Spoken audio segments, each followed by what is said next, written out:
لله. الحمد لله رب العالمين. نحمده ونستعينه ونستغفره ونؤمن به ونتوكل عليه ونعوذ بالله من شرور أنفسنا ومن سيئات أعمالنا.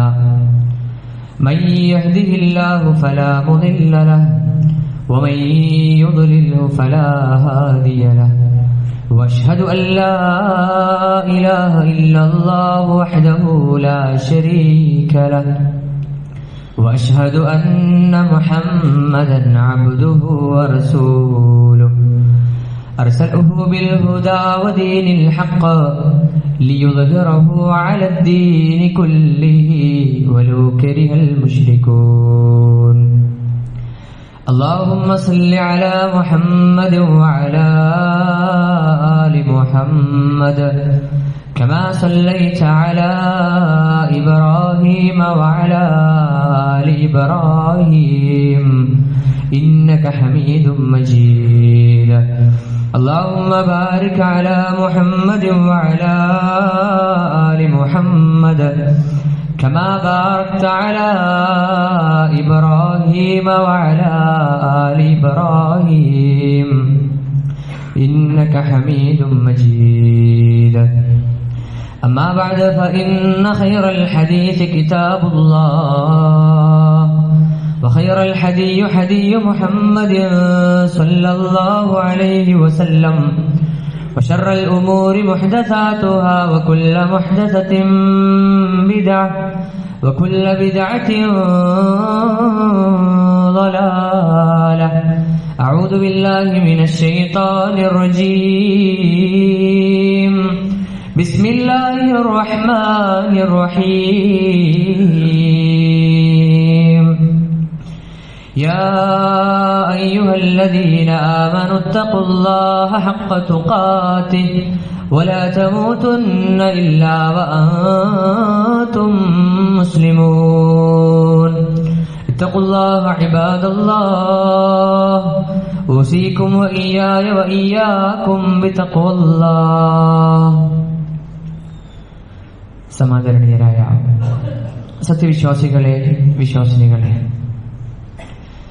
സർവലോക രക്ഷിതാവായ അല്ലാഹു സുബ്ഹാനഹു വ തആലയുടെ വിധിവിലക്കുകളും ആജ്ഞാ നിർദ്ദേശങ്ങളും ജീവിതത്തിന്റെ എല്ലാ മേഖലകളിലും കൃത്യമായി പാലിച്ചുകൊണ്ടും അനുസരിച്ചുകൊണ്ടും മാത്രം ജീവിക്കണമേ എന്ന് സ്വന്തത്തെ മറക്കാതെ നിങ്ങൾ ഓരോരുത്തരോടും ഉണർത്തുകയാണ്, വസിയ്യത്ത് ചെയ്യുകയാണ്.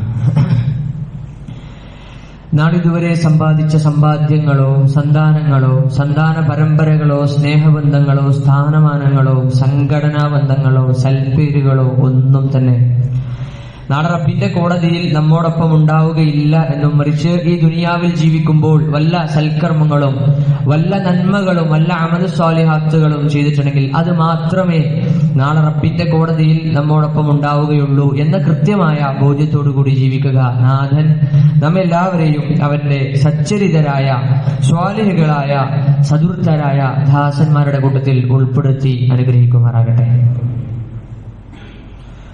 അള്ളാഹുവിന്റെ മഹത്തായ അനുഗ്രഹത്താൽ ഏറെ പരിശുദ്ധമായ ഏറെ പവിത്രമായ ഒരു റമദാൻ മാസം നമ്മിൽ നിന്നും കടന്നുപോയിരിക്കുകയാണ്. ഒരു റമദാൻ മാസം നമ്മുടെ മുന്നിൽ നിന്ന് വിട പറഞ്ഞു പോയപ്പോ നാം ഓരോരുത്തരും ഒന്ന് പിറകോട്ട് പിന്നോട്ടൊന്ന് ചിന്തിച്ചു നോക്കുക.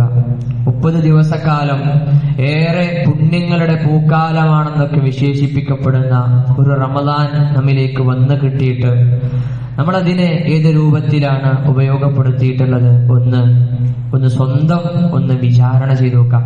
6 ചോദ്യങ്ങൾ പ്രിയമുള്ളവരെ നമ്മൾ നമ്മളോട് ചോദിക്കേണ്ടിയിരിക്കുന്നു. ഒരു പരിശുദ്ധമായ റമദാൻ മാസം 30 നോമ്പുകൾ 29 നോമ്പുകൾ നമ്മുടെ മുന്നിലേക്ക് വന്നു കിട്ടി. അത് കഴിഞ്ഞ് അതിലേറെ ഒരു മുസ്ലിമിന്റെ ഏറ്റവും പ്രിയപ്പെട്ട ആഘോഷമായ ഒരു പെരുന്നാൾ കൂടി കഴിഞ്ഞ് ഇവിടെ നിൽക്കുന്ന സമയത്ത് നാം ഓരോരുത്തരും നമ്മോടൊന്ന് ചില ചോദ്യങ്ങൾ ചോദിച്ചു നോക്കേണ്ടതുണ്ട്. ഒന്നാമതായിക്കൊണ്ട് തമാശയല്ല, വളരെ ഗൗരവത്തിൽ നമ്മൾ നമ്മുടെ പേര് വിളിച്ചുകൊണ്ട് നമ്മൾ നമ്മളോട് ചോദിക്കേണ്ട ഒന്നാമത്തെ ചോദ്യം എന്നത് 29 നോമ്പുകൾ ഞാൻ എടുത്തല്ലോ, സ്വന്തത്തോട് സ്വന്തത്തോട് ചോദിക്കട്ടോ, 29 നോമ്പുകൾ ഞാൻ എടുത്തല്ലോ, അതേ രൂപത്തിൽ തറാവീഹ് നമസ്കാരങ്ങൾ, മറ്റ് ജമാഅത്ത് നമസ്കാരങ്ങൾ, ഈ രൂപത്തിലുള്ള ഒരുപാട് നന്മകൾ ഞാൻ ചെയ്തിട്ടുണ്ടല്ലോ. ഇതൊക്കെ ചെയ്തിട്ട് എന്റെ റബ്ബുമായി റമദാനിന് മുമ്പുള്ള എന്റെ റബ്ബുമായുള്ള ഒരു പുതിയ ബന്ധം, എന്തെങ്കിലും റബ്ബുമായി ബന്ധം സ്ഥാപിക്കാൻ എനിക്ക് സാധിച്ചിട്ടുണ്ടോ എന്ന് ഞാനും നിങ്ങളും പ്രിയപ്പെട്ടവരെ നമ്മളൊന്ന് സ്വന്തത്തോട് ചോദിക്കേണ്ടിയിരിക്കുന്നു. നമ്മൾ ആലോചിക്കേണ്ടത്, നമ്മൾ ഒരുപാട് സൽക്കർമ്മങ്ങൾ ചെയ്ത ആളുകളാ, അതിലൊരു സംശയമില്ല. പള്ളികൾ നിറഞ്ഞിട്ടുണ്ട് റമദാനില്, അതിൽ മറ്റോരോ പ്രവർത്തനങ്ങളും കൊണ്ട് നമ്മൾ നന്മകളിൽ മുന്നേറിയ ആളുകളാ. എന്നാൽ നമ്മളോട് നമ്മൾ ചോദിക്കേണ്ടത് പ്രിയപ്പെട്ടവരെ, അതൊക്കെ ഉണ്ടാകുമ്പോ ഞാൻ എന്റെ റബ്ബുമായി എനിക്ക് പുതിയതായ ഒരു ബന്ധമുണ്ടാക്കിയെടുക്കാൻ സാധിച്ചിട്ടുണ്ടോ എന്ന് നമ്മൾ ചോദിക്കേണ്ടിയിരിക്കുന്നു. അല്ലെ, നന്മകൾ ചെയ്യുമ്പോ അതിലൊരു ആസ്വാദനം കണ്ടെത്താൻ നമുക്ക് സാധിക്കുന്നുണ്ടോ എന്നൊന്നാമതായിക്കൊണ്ട് നമ്മൾ ചോദിക്കുക. നമ്മുടെ ഇബാദത്തുകളിൽ ആസ്വാദനം കണ്ടെത്താൻ നമുക്കൊക്കെ സാധിക്കുന്നുണ്ടോ എന്ന് ചോദിച്ചു നോക്കുക. രണ്ടാമതായി പ്രിയപ്പെട്ടവരെ, നമ്മളോട് ചോദിക്കേണ്ടത്, ഞാൻ തറാവീഹ് നമസ്കാരങ്ങൾ, ഞാൻ ജമാഅത്ത് നമസ്കാരങ്ങൾ, ഇതുപോലുള്ള നമസ്കാരങ്ങളിലേക്ക് ഒരുപാട് പങ്കെടുത്തിട്ടുണ്ട്. എന്നാൽ റമദാനിന് മുമ്പ് ഞാൻ ഏത് രൂപത്തിലാണോ നമസ്കരിച്ചത്, അതിൽ നിന്ന് റമദാനിലേക്ക് എത്തിയപ്പോ എന്തെങ്കിലുമൊക്കെ മാറ്റം കൊണ്ടുവരാൻ എനിക്ക് സാധിച്ചിട്ടുണ്ടോ എന്ന് നമ്മൾ സ്വന്തത്തോട് ചോദിച്ചു നോക്കുക. അല്ലെ, റമദാനിന് മുമ്പൊക്കെ പലപ്പോഴും ജമാഅത്തിന് ഒരു പ്രാധാന്യം കൽപ്പിക്കാത്ത ആളുകൾ റമദാനിലേക്ക് എത്തിയപ്പോ ജമാഅത്തുകളിൽ വലിയ ആവേശം കണ്ടെത്തിയ ആളുകളാ നമ്മളൊക്കെ. അല്ലെ പ്രിയപ്പെട്ടവരെ, എന്നാൽ നമ്മൾ ആലോചിക്കേണ്ടത്, ആ റമദാൻ ഇപ്പൊ വിട പറഞ്ഞു പോയി, ആ റമദാന് കൊണ്ടുണ്ടാക്കി വെച്ച നേട്ടങ്ങളിൽ എന്തെങ്കിലും തുടർന്ന് ഇങ്ങോട്ടും ചെയ്യാൻ സാധിക്കുന്നുണ്ടോ എന്നൊരു ചോദ്യം നമ്മൾ ചോദിക്കണം. അല്ലെ, പലപ്പോഴും റമദാനിൽ ഒരുപാട് കയറി വന്ന ആളുകളാ, തഖ്വ കൊണ്ട് ഏറെ മുന്നിട്ട ആളുകളാ. എന്നാൽ ആ റമദാൻ അവസാനിച്ചു പോയപ്പോ, വിട പറഞ്ഞു പോയപ്പോ നമ്മൾ ആ നന്മകളിൽ നിന്നൊക്കെ വിട്ടുപോകാൻ തുടങ്ങിയിട്ടുണ്ടോ എന്ന് ആലോചിക്കുക. ഒറ്റ ചോദ്യം മാത്രം. അല്ലെ, ജമാഅത്തിൽ നമ്മൾ എന്നും പങ്കെടുത്ത ആളുകളായിരിക്കും. ളുഹറിന്, അസറിന്, സുബഹിക്ക്, മഗ്രിബിന്, ഇശാന്, ഓരോ വക്തിനും നമ്മൾ പലപ്പോഴും ജമാഅത്തിന് പള്ളിയിലുള്ള ആളുകളാ. എന്നാൽ അത് കഴിഞ്ഞു പോയപ്പോ അതിൽ നിന്ന് എന്തെങ്കിലുമൊക്കെ പ്രശ്നം വന്നോ, വിട്ടു തുടങ്ങിയിട്ടുണ്ടോ എന്ന് പ്രിയപ്പെട്ടവരെ നമ്മളൊന്ന് ചോദിച്ചു നോക്കുക. മൂന്നാമതായിക്കൊണ്ട് നമ്മൾ നോക്കേണ്ടത് പ്രിയപ്പെട്ടവരെ, നമ്മളോട് ചോദിക്കേണ്ടത്, പരിശുദ്ധ ഖുർആൻ, അല്ലെ, റമദാൻ എന്നത് ഖുർആൻ ഇറങ്ങിയ മാസമാണ്. ആ ഖുർആൻ എന്നത് ഹുദൻ വറഹ്മതൻ ലിൽ മുഹ്സിനീൻ, അല്ലെങ്കിൽ മുസ്ലിമീങ്ങൾക്ക് വിശ്വസിച്ച ആളുകൾക്ക് ഖുർആൻ എന്നത് ഹുദയാണ്, റഹ്മത്താണ് എന്നൊക്കെ ഖുർആൻ പറഞ്ഞപ്പോ ഒരു റമദാൻ കിട്ടിയില്ലേ നമുക്കൊക്കെ. എന്നിട്ട് പ്രിയപ്പെട്ടവരെ, ആ ഖുർആൻ ഒരു വട്ടെങ്കിലും ഓതാൻ നമുക്ക് സാധിച്ചോ എന്ന് നമ്മൾ ആത്മാർത്ഥമായി നമ്മളോട് ചോദിക്കാം. അല്ലെ, ഒരു ഖുർആൻ, ആ ഖുർആൻ, പരിശുദ്ധ ഖുർആൻ ഒരു വട്ടമെങ്കിലും ഒന്ന് ആത്മാർത്ഥമായി ഓതാൻ, അതിന്റെ തഫ്സീറുകൾ വായിക്കാൻ പ്രിയപ്പെട്ടവരെ നമുക്ക് സാധിച്ചിട്ടുണ്ടോ എന്ന് ചോദിക്കുക. നാലാമതായി നമ്മളോട് ചോദിക്കേണ്ടത്, ഹറാമുകളിൽ നമ്മുടെ നിലപാട് എവിടെയാണ്? അല്ലെ, ഒരു റമദാൻ മാസം കിട്ടിയപ്പോ പലപ്പോഴും ആളുകൾക്കുള്ളൊരു പ്രത്യേകത എന്താണെന്നറിയോ? റമദാൻ മാസം കിട്ടി വന്നാൽ ഒരു ഹറാമും പിന്നെ ചെയ്യൂല, എല്ലാത്തിനും മുട്ടുനിൽക്കും. ഒരു ഹറാമ് പോലും, ആവശ്യമില്ലാത്തൊരു വാക്ക് പറയില്ല, മോശമായൊരു വാക്ക് പറയാ. എന്നാൽ പെരുന്നാൾ അങ്ങോട്ട് ആയോക്കണം, അല്ലെങ്കിൽ അത് തുടർന്ന് അങ്ങോട്ടുള്ള ദിവസങ്ങളിൽ എല്ലാം അങ്ങ് വിട്ടുപോകുന്നതാ. അതുകൊണ്ട് പ്രിയപ്പെട്ടവരെ, നമ്മൾ മനസ്സിലാക്കേണ്ടത്, നമ്മൾ ചോദിക്കാം, ഹറാമുകൾ, റമദാനിന് മുമ്പ് ഞാൻ കണ്ട അശ്ലീല വീഡിയോകൾ, ഒരു റമദാൻ മാസം വന്നു കിട്ടിയിട്ട് റമദാനിന് മുമ്പ് ഞാൻ കണ്ട ആവശ്യമില്ലാത്ത വീഡിയോകൾ, ആവശ്യമില്ലാത്ത നമ്മുടെ സമൂഹ മാധ്യമങ്ങളായ ഫേസ്ബുക്ക് പോലുള്ള, വാട്സപ്പ് പോലുള്ള, ഇൻസ്റ്റഗ്രാം പോലുള്ള ഓരോ സമൂഹ മാധ്യമങ്ങളിൽ നമ്മൾ കണ്ടുവന്ന ആ ഹറാമുകളിൽ റമദാൻ വന്നപ്പോ വിട്ടുനിന്ന ആളുകളാ. എന്നാൽ ആ റമദാൻ അവസാനിച്ചതോടുകൂടി നമ്മൾ പലപ്പോഴും ആ ഹറാമുകളിലേക്ക് വീണ്ടും പോകുന്നുണ്ടോ എന്ന് പ്രിയപ്പെട്ടവരെ നാം ഓരോരുത്തരും നമ്മളോടൊന്ന് ചോദിച്ചു നോക്കുക. അഞ്ചാമതായി നമ്മൾ ചോദിക്കേണ്ടത് പ്രിയപ്പെട്ടവരെ, റമദാൻ എന്നത് ഏറെ പവിത്രമായ മാസമാണ്. ആ മാസത്തിൽ പ്രിയപ്പെട്ടവരെ സ്വർഗത്തിന്റെ വാതിലുകൾ തുറക്കുകയും നരകത്തിന്റെ വാതിലുകൾ അടക്കുകയും ചെയ്യുമെന്നൊക്കെ ഒരുപാട് കേട്ടയാളുകളല്ലേ നമ്മൾ ആലോചിക്കേണ്ടത്. അത്രയും റബ്ബുമായി കൂടുതൽ അടുക്കാൻ പറ്റിയ മാസത്തിൽ പ്രിയപ്പെട്ടവരെ ആത്മാർത്ഥമായി എന്റെ റബ്ബിന്റെ മുന്നിൽ ഒന്ന് പൊട്ടിക്കരയാൻ പ്രിയപ്പെട്ടവരെ എനിക്കും നിങ്ങൾക്കും സാധിച്ചിട്ടുണ്ടോ? നമ്മളൊന്ന് സ്വന്തത്തോട് ചോദിച്ചു നോക്കുക. അല്ലെ, നമുക്കുണ്ടായ കടത്തെ ആലോചിച്ചിട്ടല്ല, നമ്മുടെ കുടുംബത്തെ ആലോചിച്ചിട്ടല്ല, ഞാൻ എന്റെ റബ്ബിനോട് ചെയ്ത നന്ദികേട് ആലോചിച്ചിട്ട് പ്രിയപ്പെട്ടവരെ ഒരു തവണയെങ്കിലും എന്റെ റബ്ബിനോടൊന്ന് പൊട്ടിക്കരയാൻ എനിക്കും നിങ്ങൾക്കും സാധിച്ചിട്ടുണ്ടോ എന്ന് ചോദിക്കുക. ആറാമതായി നമ്മുടെ കുടുംബ ബന്ധത്തിന്റെ അവസ്ഥ എന്താണ്? നമ്മുടെ കുടുംബ ബന്ധത്തിന്റെ അവസ്ഥ എന്താണ്? വാശിയുടെ പേരിൽ, വൈരാഗ്യത്തിന്റെ പേരിൽ, അഹങ്കാരത്തിന്റെ പേരിൽ, പല കാരണങ്ങളാൽ കൊണ്ടും നമ്മളെ കുടുംബ ബന്ധം മുറിച്ചു നടന്ന ആളുകളായിരുന്നു നമ്മൾ. എന്നാൽ പ്രിയപ്പെട്ടവരെ, ഒരു റമദാൻ നമ്മിലേക്ക് വന്നപ്പോ അതിലൊക്കെ എന്തെങ്കിലുമൊക്കെ മാറ്റങ്ങൾ കൊണ്ടുവരാൻ നമുക്ക് സാധിച്ചിട്ടുണ്ടോ എന്ന് ആത്മാർത്ഥമായി നമ്മളെ ഈ റമദാൻ അവസാനിച്ചു പോയപ്പോ നമ്മൾ നമ്മളോട് തന്നെ ചോദിക്കേണ്ട ഈ ചോദ്യങ്ങളൊക്കെ പ്രിയപ്പെട്ടവരെ, സ്വന്തത്തോട് വീട്ടിൽ പോയി വീട്ടുകാരോടല്ല, സ്വന്തത്തോട് പ്രിയപ്പെട്ടവരെ നാം ഓരോരുത്തരും ഈ ചോദ്യങ്ങളൊക്കെ ചോദിക്കേണ്ടിയിരിക്കുന്നു. അതുകൊണ്ട് പ്രിയപ്പെട്ടവരെ, പറയാനുള്ളത്, റമദാൻ അങ്ങോട്ട് അവസാനിച്ചാൽ നമ്മുടെ നന്മകൾ അവസാനിപ്പിക്കേണ്ടതില്ല, എങ്കിൽ ആ രൂപത്തിലല്ല നമ്മൾ മനസ്സിലാക്കേണ്ടത്.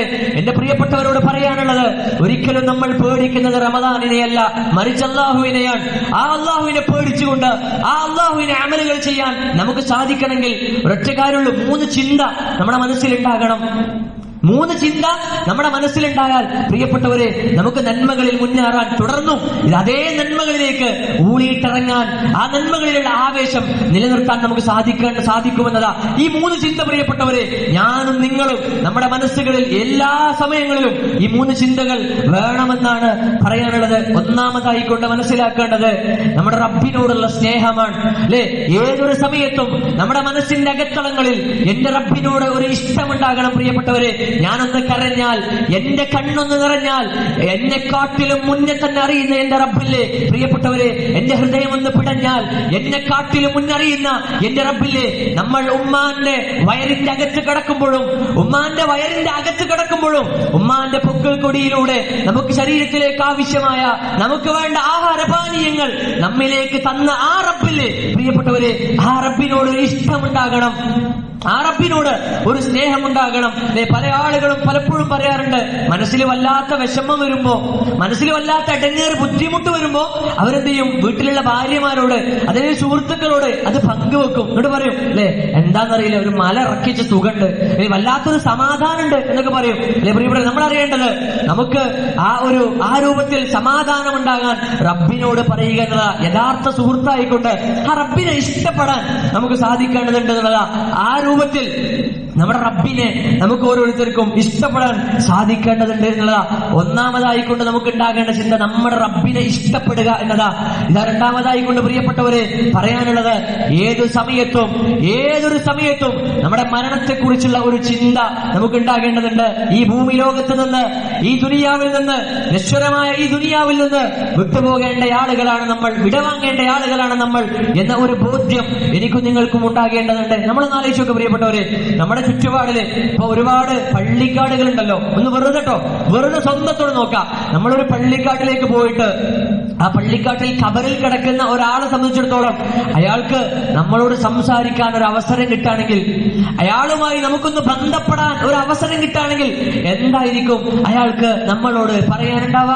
അല്ലെ, ഒരാൾ ഖബറിൽ കിടക്കുന്നയാളെ സംബന്ധിച്ചിടത്തോളം, അയാൾ മരണപ്പെട്ട് കിടക്കുന്നയാളെ സംബന്ധിച്ചിടത്തോളം നമ്മളോട് ഒന്ന് സംസാരിക്കാൻ ഒരു അവസരം കിട്ടുകയാണെങ്കിൽ അയാൾക്ക് നമ്മളോട് എന്തായിരിക്കും പറയാനുണ്ടാവുക? നീ ദുനിയാവിൽ ജീവിക്കുമ്പോ ഒരുപാട് സമ്പാദിച്ചോ, അതാണ് നിനക്ക് ഈ ഖബറിലെത്തിയാൽ ഉപകാരപ്പെടുക എന്നാണോ? നീ ദുനിയാവിൽ ജീവിക്കുമ്പോ വലിയ നിലയും വിലയും ഉണ്ടാക്കി വെച്ചോ, അതാണ് നിനക്ക് ഖബറിലേക്ക് വരുമ്പോ സ്വസ്ഥതയും സമാധാനവും ഉണ്ടാവുക എന്നാണോ? അതല്ല, നീ ദുനിയാവിൽ ജീവിക്കുമ്പോ ഒരുപാട് രസകരമായ അനുഭവങ്ങൾ ഉണ്ടാക്കി വെച്ചോ, അതാണ് നിനക്ക് ഖബറിൽ വന്നാൽ നല്ല രൂപത്തിലുള്ള സ്വസ്ഥതയും സന്തോഷവും നല്ലൊരു ത്രില്ലും ഉണ്ടാവുക എന്നാണോ? അല്ലെ പ്രിയപ്പെട്ടവരെ, മരണമെന്നത് എല്ലാത്തിന്റെയും അവസാനമാണ്. അതുകൊണ്ട് ആ പ്രവാചകൻ പറഞ്ഞത്, മരണമെന്നത് എല്ലാ സുഖങ്ങളെയും തച്ച് തരിപ്പണമാക്കുന്ന ഒന്നാണ് മരണമെന്ന് മഹാനായ പ്രവാചകൻ സ്വല്ലല്ലാഹു അലൈഹി വസല്ലം പറയാ. പ്രിയപ്പെട്ടവരെ, മരണം വരെ സമയമുള്ളൂ. ആ ഒരു ബോധ്യം ആദ്യം ഉണ്ടാക്കി വെക്കാം. എന്തിന്റെ പേരില്ല ഇവിടെ അങ്ങനെ അഹങ്കരിച്ച് നടക്കുന്നത്? ആ മരണം വരെ മഹാനായ അലി ഇബ്നു അബീ ത്വാലിബ് റളിയല്ലാഹു അൻഹു ഒരിക്കൽ കൂഫയിലുള്ള ഖബർസ്ഥാനിലേക്ക് പോകുന്നുണ്ട്. ചരിത്രത്തിൽ കാണാൻ സാധിക്കും, സ്വഹാബാക്കളുമായി കൂഫയിലുള്ള ഖബർസ്ഥാനിലേക്ക് പോകാം. അങ്ങനെ ഖബർസ്ഥാനിൽ എത്തിയതിനു ശേഷം അദ്ദേഹം ഖബറിൽ കിടക്കുന്ന അവിടെ നോക്കിയിട്ട് അദ്ദേഹം പറയുന്ന ചില വർത്തമാനങ്ങൾ ചരിത്രത്തിൽ എഴുതി വെച്ചിട്ടുണ്ട്. നമ്മൾ പരിശോധിച്ചാൽ കാണാൻ സാധിക്കും. അദ്ദേഹം ഖബറിസ്ഥാനിലേക്ക് പോയിട്ട് അദ്ദേഹം വിളിക്കുകയാണ്, യാ അഹ്ലദ് ദിയാറുൽ മൗഹിഷ, അല്ലയോ ഏകാന്തതയുടെ ഭീകരതയിൽ കിടക്കുന്ന മനുഷ്യരെ എന്ന് വിളിക്കുകയാ. അല്ലെ, വീട്ടിലുണ്ടായപ്പോ കൂടെ ആളുകൾ ഉണ്ടായിരുന്നു, എന്നാൽ ഇന്ന് കബറിൽ ഒറ്റക്കാണ്. ഏകാന്തതയുടെ ഒറ്റപ്പെടലിന്റെ ഭീകരതയിൽ ജീവിക്കുന്ന മനുഷ്യരെ എന്നൊന്നാമതായി അദ്ദേഹം വിളിക്കുകയാ. ശേഷം പറയാ വൽ മഹാലുൽ മുഖ്ഫിറ, അല്ലയോ ദാരിദ്ര്യത്തിന്റെ അങ്ങേയറ്റത്തിൽ കഴിയുന്നവരെ. അല്ലെ, ദുനിയാവിൽ ജീവിക്കുമ്പോ വലിയ സമ്പന്നനായിരുന്നു നിങ്ങൾ, ദുനിയാവിൽ ജീവിക്കുമ്പോ വലിയ സമ്പന്നനായിരുന്നു നിങ്ങൾ, ഒരുപാട് സമ്പാദ്യങ്ങൾ ഉണ്ടായിരുന്നു.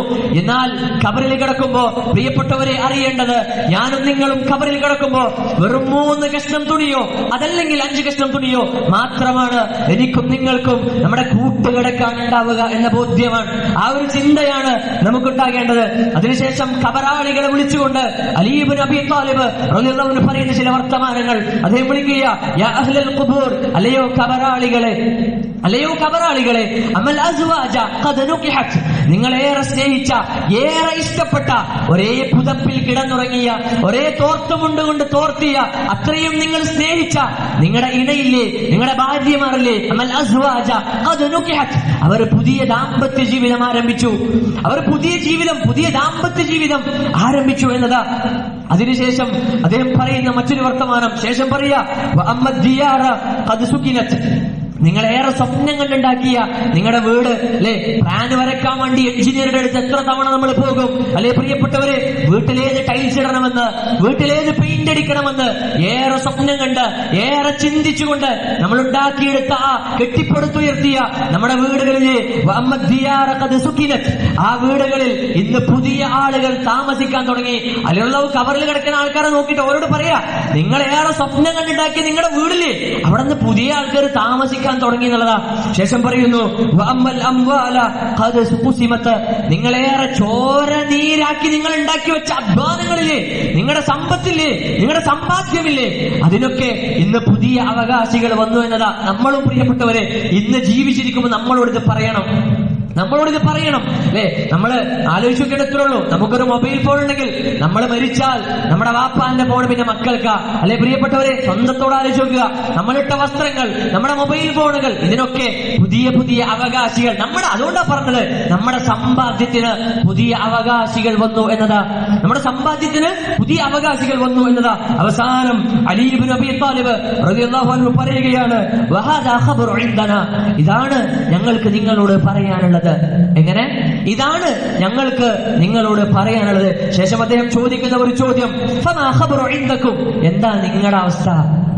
ഖബറിൽ കിടക്കുന്ന ആൾക്കാരോട് ചോദിക്കുക, എന്താണ് നിങ്ങളുടെ അവസ്ഥ? എന്നിട്ട് അദ്ദേഹം അലി ഇബ്നു അബീ ത്വാലിബ് റളിയല്ലാഹു അൻഹു അവിടെ നിന്ന് തിരിഞ്ഞു നിന്നുകൊണ്ട് അവിടെയുള്ള കൂടെ വന്ന ആളുകൾക്ക് പറഞ്ഞു കൊടുക്കുന്ന ചില കാര്യങ്ങൾ. അമാ ഇന്നഹും ലൗ തകല്ലമൂ ലഖാലൂ വജദ്നാ ഖൈറു സാദു തഖ്വ, എങ്ങാനും ആ ഖബറിൽ കിടക്കുന്ന ആളുകൾക്കുണ്ടല്ലോ വർത്താനം പറയാൻ കഴിഞ്ഞിരുന്നെങ്കിൽ, എങ്ങാനും ആ ഖബറിൽ കിടക്കുന്ന ആളുകൾക്ക് സംസാരിക്കാൻ കഴിഞ്ഞിരുന്നുവെങ്കിൽ അവർ പറയുമായിരുന്നു, എന്ത്? ഖൈറു സാദു തഖ്വ, ദുനിയാവിൽ ഞങ്ങൾ കണ്ട ഏറ്റവും നല്ല വിഭവം എന്നത് അത് തഖ്വ മാത്രമാണ് കേട്ടോ എന്ന് ഖബറാളികൾ നമ്മളോട് പറയുമായിരുന്നു എന്ന് മഹാനായ അലി ഇബ്നു അബീ ത്വാലിബ് റളിയല്ലാഹു അൻഹു പഠിപ്പിച്ചു കൊടുക്കുക. പ്രിയപ്പെട്ടവരെ, മരണമെന്നത് നമ്മൾ മനസ്സിലാക്കേണ്ടത്, മരിക്കുന്നത് വരെ എന്തിനും സമയമുള്ളൂ, എന്തിനും മരിക്കുന്നത് വരെ സമയമുള്ളൂ എന്നതാ. അതുകൊണ്ട് നമ്മൾ മനസ്സിലാക്കേണ്ടത്, മരിക്കാൻ പോകുന്ന ആളുകൾ പറയുന്ന ചില വർത്തമാനങ്ങൾ ഖുർആൻ പരിചയപ്പെടുത്തുന്നു. മരണപ്പെടാൻ പോകുന്ന സമയത്ത് ചില ആളുകൾ അവർ പറയും,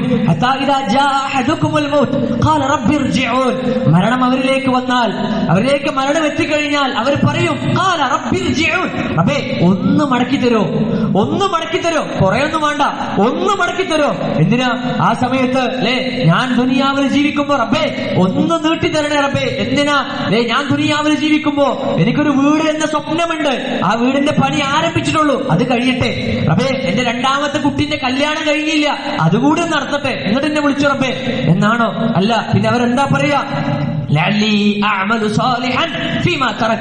ഞാൻ ദുനിയാവിൽ ജീവിക്കുമ്പോ ഞാൻ ഉപേക്ഷ വരുത്തിയ, ഞാൻ വിട്ടുകളഞ്ഞ എന്തെങ്കിലും അമലുണ്ടല്ലോ അത് ഞാൻ എടുക്കട്ടെ റബ്ബേ, എന്നിട്ട് ഞാൻ വരാം എന്നുള്ളതാ. എന്നാൽ പ്രിയപ്പെട്ടവരെ അറിയേണ്ടത്,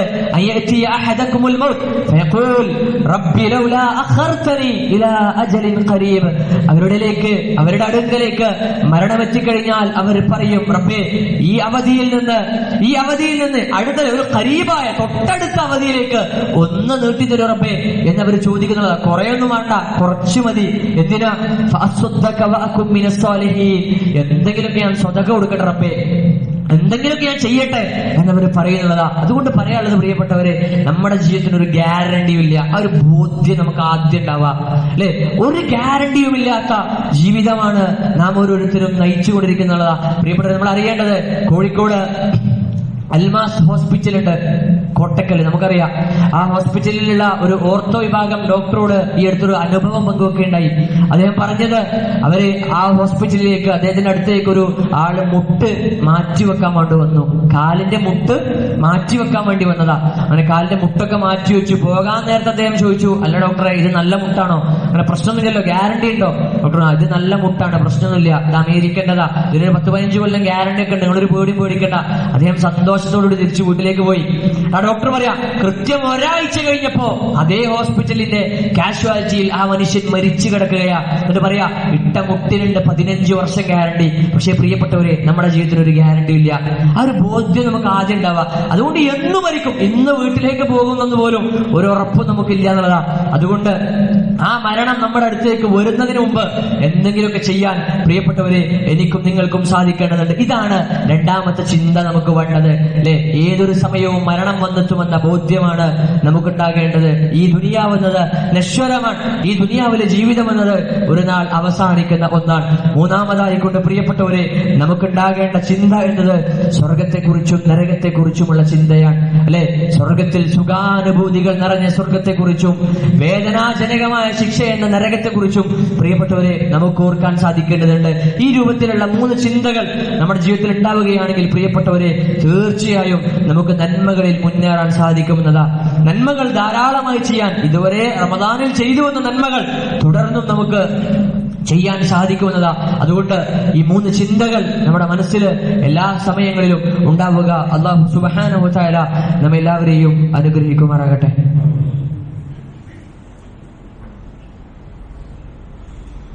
അൽഹംദുലില്ലാഹ് الذي هدانا لهذا وما كنا لنهتدي لولا أن هدانا الله. أصلي وأسلم على أشرف الأنبياء والمرسلين نبينا محمد وعلى آله وصحبه ومن تبعهم بإحسان إلى يوم الدين. أما بعد, اتقوا الله عباد الله. أوصيكم وإياي ثانيا بتقوى الله. ഏറ്റവും പ്രിയപ്പെട്ടവരെ, അള്ളാഹുവിന്റെ നിയമങ്ങളും നിർദ്ദേശങ്ങളും നിരോധനങ്ങളും എല്ലാം ജീവിതത്തിന്റെ എല്ലാ മേഖലകളിലും പാലിച്ചുകൊണ്ടും അനുസരിച്ചുകൊണ്ടും മാത്രം ജീവിക്കണമേ എന്ന് രണ്ടാമതായി എന്നോടെന്ന പോലെ ഓരോരുത്തരോടും ഉണർത്തുകയാണ്, വസിയ്യത്ത് ചെയ്യുകയാണ്. അല്ലാഹു സുബ്ഹാനഹു വ തആല സൂറത്തുൽ മാഇദയിലെ 32ാമത്തെ വചനത്തിലൂടെ അല്ലാഹു പറയുന്ന ചില വർത്തമാനം നമ്മൾ ശ്രദ്ധിക്കേണ്ടതുണ്ട്.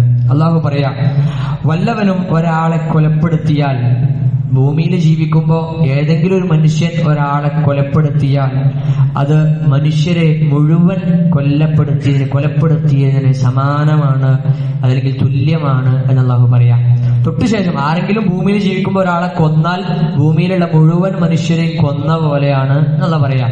തൊട്ടുശേഷമുള്ള അതിന് ബാക്കിയായിക്കൊണ്ട് അല്ലാഹു പറയാം, അതേപോലെ തന്നെ ആരെങ്കിലും ഒരാളുടെ ജീവൻ സംരക്ഷിച്ചാൽ അതല്ലെങ്കിൽ രക്ഷിച്ചാൽ അത് മുഴുവൻ മനുഷ്യരുടെ ജീവിതം അല്ലെങ്കിൽ ജീവനും രക്ഷിച്ചതിന് തുല്യമാണ് എന്ന് അല്ലാഹു സുബ്ഹാനഹു വ തആല പറയാം. ആരെങ്കിലും ഇവിടെ ജീവിക്കുമ്പോൾ ഒരാളുടെ ജീവൻ രക്ഷിക്കാൻ അവസരം കിട്ടിയിട്ട് അയാൾ രക്ഷിക്കുകയാണെങ്കിൽ ഭൂമിയിലുള്ള മുഴുവൻ മനുഷ്യരെയും രക്ഷിക്കുന്നതിന്, മുഴുവൻ മനുഷ്യരുടെ ജീവിതവും ജീവനും രക്ഷപ്പെടുത്തുന്നതിന് തുല്യമാണ് എന്ന് അല്ലാഹു സുബ്ഹാനഹു വ തആല ഖുർആനിൽ സൂറത്തുൽ മാഇദയിലൂടെ നമ്മെ പഠിപ്പിക്കാൻ. പ്രിയപ്പെട്ടവരെ, കേരളം ആകെ ചർച്ച ചെയ്യുന്ന, നമ്മുടെ നാടും നമ്മുടെ ചുറ്റുപാടുകളും ഒക്കെ ചർച്ച ചെയ്യുന്ന സംഭവം നമുക്കറിയാവുന്നതാ. അതുകൊണ്ട് നമ്മുടെ ഫറൂഖുകാരനായ നമ്മുടെ സഹോദരൻ റഹീമിന് വേണ്ടിയിട്ടുള്ള കളക്ഷൻ ഇൻഷാ അല്ലാഹ് ഇന്ന് നമ്മുടെ പള്ളിയിൽ നടക്കും. പ്രിയപ്പെട്ടവരെ, പരമാവധി നമ്മളെ കൊണ്ട് കഴിയുന്ന രൂപത്തിൽ ഒരുപാട് അതിന്റെ ആ ഒരു ടാർഗറ്റിലേക്ക് എത്താനായിട്ടുണ്ട്. എങ്കിൽ കൂടി കുറച്ചും കൂടി ബാക്കിയുണ്ട് എന്ന് നമുക്കറിയാം. നമ്മൾ ചുറ്റും അറിയുന്ന ആളുകളാ, നമ്മൾ അറിഞ്ഞുകൊണ്ടേയിരിക്കുകയാണ്. അറിയാനുള്ളത് പ്രിയപ്പെട്ടവരെ, ആ രൂപത്തിൽ അല്ലെ ഒരാളുടെ ജീവൻ നമുക്ക് രക്ഷിക്കാൻ സാധിച്ചാൽ നമ്മൾ കാരണം പല ആളുകളും അതിലേക്കൊന്നും കൊടുത്തിട്ടൊന്നുമില്ല. അതുകൊണ്ട് പറയാനുള്ളത് അതേ രൂപത്തിൽ തന്നെ ഒരുപാട് കൊടുത്ത ആളുകളുണ്ട്. അതുകൊണ്ട് നമ്മൾ മനസ്സിലാക്കേണ്ടത് ഈ ഒരു അവസരം പ്രിയപ്പെട്ട നമ്മുടെ റമദാനിൽ ഒരുപാട് ഈ സ്വതക്കകളും സക്കാത്തുകളും ഒക്കെ കൊടുത്ത ആളുകളാ, ഒരുപാട് കൊടുത്ത ആളുകളാണ്. പക്ഷെ ഇത് എന്താ പറയാ, ഈ ഒരു അവസരം നമ്മൾ മുതലെടുക്കുക, നമ്മളെ കൊണ്ട് കഴിയുന്നത് പ്രിയപ്പെട്ടവരെ അതിലേക്ക് കൊടുക്കുക എന്നതാണ് അല്ലെ. ആ രൂപത്തിൽ നമ്മൾ കാരണം അയാളുടെ ജീവൻ രക്ഷപ്പെട്ടാൽ പ്രിയപ്പെട്ടവരെ ഭൂമിയിലുള്ള മുഴുവൻ മനുഷ്യരുടെയും ജീവൻ രക്ഷപ്പെടുത്തിയതിന് തുല്യമാണ് എന്ന് അള്ളാഹു ഖുർആനിലൂടെ പറഞ്ഞു എന്നതാ. അതുകൊണ്ട് ആ ഒരു വിഷയത്തിന്റെ ഗൗരവം നമ്മുടെ മനസ്സിലുണ്ടാവുക. അള്ളാഹു സുബ്ഹാനഹു വ തആല നമ്മെല്ലാവരെയും അനുഗ്രഹിക്കുമാറാകട്ടെ.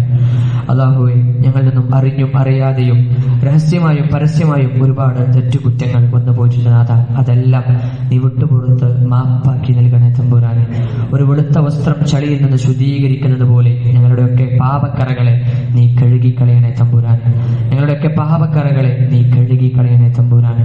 അല്ലാഹുവേ, ഞങ്ങളിൽ നിന്നും മരണപ്പെട്ടു പോയ ഞങ്ങളുടെ മാതാപിതാക്കൾ, ബന്ധുമിത്രാദികൾ, സഹോദരി സഹോദരന്മാർ മഗ്ഫിറത്തും റഹ്മത്തും നൽകണേ തമ്പുരാൻ. അവരെയും ഞങ്ങളെയും നീ നിന്റെ ജന്നാത്തുൽ ഫിർദൗസിൽ ഒരുമിച്ച് കൂട്ടണേ നാഥാ. അവരെയും ഞങ്ങളെയും നീ നിന്റെ ജന്നാത്തുൽ ഫിർദൗസിൽ ഒരുമിച്ച് കൂട്ടണേ നാഥാ. അല്ലാഹുവേ, ഞങ്ങളേറെ സ്നേഹിച്ച് ഏറെ ലാളനയോടുകൂടി വളർത്തിയ ഞങ്ങളുടെ മാതാപിതാക്കൾ ഇന്നും ജീവിച്ചിരിക്കുന്നവരുടെ റബ്ബേ, ദീർഘായുസ് നൽകണേ നാഥാ, ദീർഘായുസ് നൽകണേ നാഥാ, ദീർഘായുസ് നൽകണേ നാഥാ. ഇനിയും നിന്റെ ദീനിനു വേണ്ടി അമലു സ്വാലിഹാത്തുകൾ ചെയ്തുകൊണ്ട് ജീവിച്ചു മരിക്കാനുള്ള ഭാഗ്യം അവർക്കും ഞങ്ങൾക്കും നീ നൽകണേ തമ്പുരാനെ. അല്ലാഹുവേ, രോഗം മൂലം പ്രയാസപ്പെടുന്ന, ബുദ്ധിമുട്ടുന്ന, കഷ്ടപ്പാടനുഭവിക്കുന്ന ഒരുപാട് ആളുകളുണ്ട് റബ്ബേ. പല ആളുകൾക്കും പള്ളിയിലേക്കൊക്കെ വരണം എന്ന് ആഗ്രഹമുണ്ട്, പക്ഷെ അവരുടെ ആരോഗ്യം അവരെ സമ്മതിക്കുന്നില്ല റബ്ബേ. രോഗം നൽകുന്നത് നീയാണല്ലോ, അത് ശിഫ നൽകാൻ കഴിവുള്ളവനും നീ തന്നെയാണ് റബ്ബേ. പൂർണ്ണമായ ആരോഗ്യം നീ അവർക്കൊക്കെ തിരിച്ചു കൊടുക്കണേ നാഥ, പൂർണ്ണമായ ആരോഗ്യം നീ അവർക്കൊക്കെ തിരിച്ചു കൊടുക്കണേ നാഥ. ഇനിയും നിന്റെ ദീനിനു വേണ്ടി അമലു സ്വാലിഹാത്തുകൾ ചെയ്തുകൊണ്ട് ജീവിച്ചു മരിക്കാനുള്ള ഭാഗ്യം അവർക്കും ഞങ്ങൾക്കും നീ നൽകണേ തമ്പുരാനെ.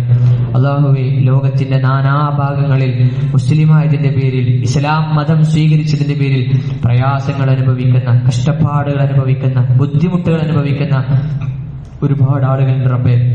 അവരുടെയൊക്കെ പ്രയാസങ്ങൾ നീ നീക്കം ചെയ്തു കൊടുക്കണേ നാഥ. റബ്ബേ, ഗസയിലും ഫലസ്തീനിലും ഒക്കെ ചെറിയ ചെറിയ പിഞ്ചോമനകളായ കുട്ടികളുടെ കണ്ണീര് ഞങ്ങൾ കണ്ടുകൊണ്ടിരിക്കുകയാണ് റബ്ബേ. ഇതൊക്കെ പ്രയാസങ്ങൾ, അവർക്ക് വളരെ പ്രയാസത്തിലാണ്. വാപ്പ നഷ്ടപ്പെട്ട കുട്ടികൾ, ഉമ്മ നഷ്ടപ്പെട്ട കുട്ടികൾ, മാതാപിതാക്കൾ നഷ്ടപ്പെട്ട ആ രൂപത്തിൽ മക്കളെ നഷ്ടപ്പെട്ട മാതാപിതാക്കൾ, ഇങ്ങനെ ഒരുപാട് ആളുകൾ സങ്കടത്തിലാണ് റബ്ബേ, പ്രയാസത്തിലാണ്, സമാധാനമില്ലാതെ കഴിയുകയാണ് റബ്ബേ. ഇവർക്കൊക്കെ നീ സമാധാനം കൊടുക്കണേ നാഥ. അവരുടെയൊക്കെ ലക്ഷ്യമായ, അവരുടെയും ഞങ്ങളുടെയും ഒരു മുസ്ലിമിന്റെ ആത്യന്തികമായ ലക്ഷ്യമായ സ്വർഗമാണ് റബ്ബേ ഞങ്ങളുടെയൊക്കെ സ്വപ്നം റബ്ബേ. ഞങ്ങളെല്ലാവരെയും നിന്റെ ജന്നാത്തുൽ ഫിർദൗസിൽ ഒരുമിച്ച് കൂട്ടണേ നാഥ. اللهم اغفر للمؤمنين والمؤمنات والمسلمين والمسلمات والأحياء منهم والأموات إنك مجيب الدعوات يا قاضي الحاجات. اللهم أجرنا من النار، اللهم أجرنا من النار، اللهم أجرنا وأجر والدينا من النار. اللهم أعز الإسلام والمسلمين وأذل الشرك والمشركين وألف بين قلوب المؤمنين. ربنا آتنا في الدنيا حسنة وفي الآخرة حسنة وقنا عذاب النار. ربنا تقبل منا صيامنا وزكاتنا وصلاتنا وصالح أعمالنا إنك أنت السميع العليم، وتب علينا إنك أنت التواب الرحيم، واغفر لنا يا غافر المذنبين، والحمد لله رب العالمين.